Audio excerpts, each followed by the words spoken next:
kayo ba may seminar kayo sa bahay with your dad regarding preparing for for the future after basketball? Yun talaga sa nanay ko talaga.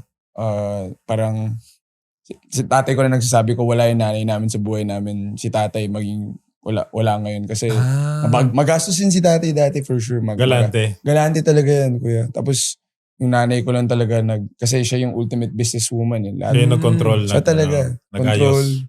Tapos lahat ng mga panalunan niya dati from the championships, lahat nilagay namin sa business. So kung may si mama mo pala. Mama ko, nanay ko talaga. As in, siya talaga yung nag-guide sa amin na ito yung mga finances, yung ganyan-ganyan. Kaya totoo yung sinasabi ng tatay ko, wala yung nanay namin. Like, siguro nasa kalsada lang kami or something. Oo. Kasi nga magastos. sa kanya nagsabi. Kayo, question for the two of you. Nung naglalaro na kayo professionally, yung unang sahod, saan nyo, unang binili nyo sa sarili nyo as a gift or as a Ako yung first big purchase ko siguro kotse. Kasi dati yung mga ginagamit ko mga second hand lang tapos laging nasisira. So laging nasisira. So sabi ko talaga sa sarili ko pag nagkapera ako yung first contract ko gusto ko bumili ng kotse. Same. Service, no? Anong kotse pala yan? Ako naka-Rizzo. Race. O Geely Cool Ray. Ay, Geely. Okay siya. Ganda rin yun mga parang, ano ba yan? Yung mga parang... parang ano yan parang Volvo. Mini SUV ba? Mga mini SUV. Crossover. Mga gano'n. Parang Volvo siya na Parang family ng Volvo. Oo, parang sister siya, company. Ganda kotse. Kaya mga piyesa niya magaganda. Ikaw pala, natanong ko na ba sa'yo kung ano binili mo nun? Ako? Bahay ba? Tama? Bahay yun. Nasabi ko na dati. Nasabi ko ba? Oo. Unang advance ko. Dinaon mo sa bahay. Dinaon ko sa bahay. Kayo, nakabukod na ba kayo sa family nyo this time? Sarap sa bahay. Hanggat hindi ko pinapalis. Sa bahay. Libre. Kaya pala kotse lang, no? Tsaka hindi na kami pinapalis Like, sige, dito kayo. Kayo ba bunso? Pareho? Hindi. Ako eldest. Panganay kayo eldest. Pareho kayo panganay. Hindi pa kayo tinutulak ng magulang nyo na ako yung mami ko sabi, dito ka lang hanggang gusto mo. Ganun rin. Kaya Basta yung ganun. Kasi namimiss din ng mga magulang yung mga anak na lagi nasa bahay. Kasi darating yung araw, di ba? Aalis na rin kayo. May recent talk kami ng tatay ko, kuha ka na ng kondo kasi matuturnover na yung kondo na binabayaran ko.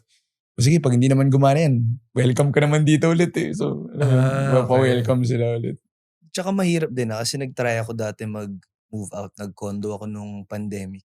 So doon ko na-realize na parang sarap pala ng buhay ko sa bahay, di ba? Wala akong binabayaran. May naglalaba para sa'yo, may nagluluto para sa'yo, may naglilinis para sa'yo.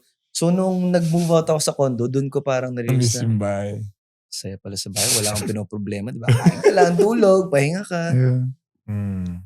Actually, totoo yan. Nai-miss ko bumalik sa school kasi nung panahon na yun, may baon ako. Ako yung binibigyan ng pera para lumabas ng bahay. Ngayon, ako bibigyan ka ng 20, 50. Kulang po to. Kulang. May project kami. Didiskarte ba? Totoo naman, di namin kayo masisi sa decision nyo na sa bahay kayo. Kasi yung sitwasyon naman nila, okay yung pamilya nila kaya naman sila. Parang okay. Kasi kumikita na rin sila Kayo ba, nagbabayad naman kayo ng Meralco? Magabot naman kayo. Oo. Magabot naman kayo. Tumutulong naman. Baka susunod dyan, gumaganyan ka na. Nasaan yung kalahati man lang ng Meralco, Brad. Sabi ka nun. Pagdating sa kwarto, bukas aircon. Aircon agad. Kahit yung aircon, pa-separate metro nyo yung aircon nyo. Sabi niya, from now on, Dad, ako lang magbabayad ng aircon ko. Hindi, maganda lang, pag ganyan, doon pa rin sila nauwi sa bahay nila. Mas makakasave sila. Makakaipon sila ng savings. Diba? Para later on, ready na sila. Totoo actually. Mas okay yun. Pero totoo naman. Pa-Jollibee kayo minsan. Pag-weekend ka nun. Ano naman? Suklihan nyo naman ang hotel. Kasi malamang malakas kayo sa kanin. Diba? Pag-usapan natin ang inyong college story. So sa college pala kayo nagkasama, tama ba? Sa Ateneo. NU. Ateneo. Ateneo muna. So, lumipat siya eh. Lumipat ako. So, anong year ka nun nasa Ateneo ka?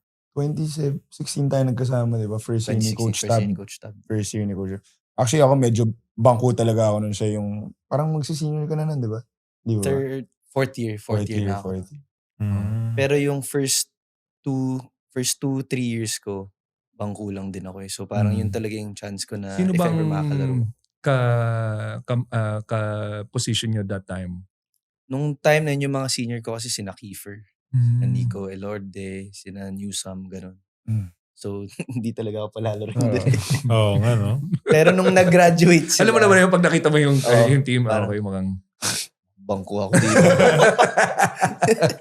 Kaya nung umalis sila, alam mo na. Nung umalis sila, parang, ayun, may chance na pwede. Kahit off the bench man lang. Ikaw, ang Ako kapalitan sila, mo. sila 30, sila Mike Nieto, Aaron Black, yun. Pero sa amin nila, na yung nagsabi nung guest natin, na mabait yung team na yan. Iniisip ko kasi minsan ko, may magbago ka, may certain initiation. Initiation or parang hierarchy, ganyan.